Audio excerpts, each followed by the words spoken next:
ফেসিবাদের বিরুদ্ধে বিজয়ের ৮০তম বার্ষিকী উপলক্ষে আয়োজন করা হয় এক সভার।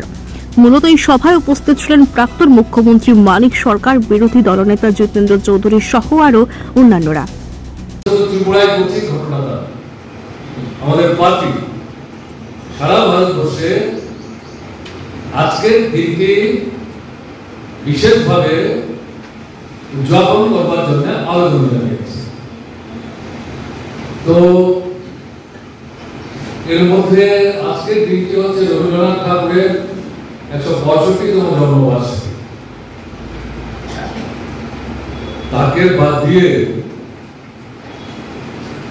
যত তাৎপর্যমণ্ডিত বিষয় নিয়েই আমরা সবাই মিলিত হই না কেন, আলোচনা করি না কেন, আমরা কি করে আলোচনায় ঢুকব? তাই আমি কথা শুরু করার আগে রবীন্দ্রনাথ ঠাকুরের স্মৃতির প্রতি অন্তরের অন্তঃস্থল থেকে গভীর শ্রদ্ধা নিবেদন করেছি। শ্রদ্ধা নিবেদন করছি আজ থেকে ৮০ বছর আগে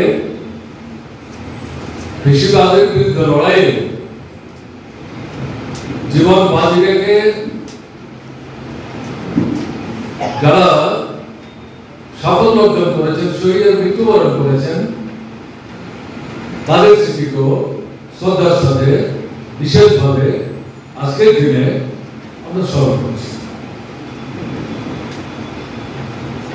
আমি খুব বিস্তৃত পরিসরে যাব না, মূল বিষয়ের মধ্যে আলোচনাকে সীমাবদ্ধ রাখবার চেষ্টা করবো যতটা কম সময়ের মধ্যে সম্ভব।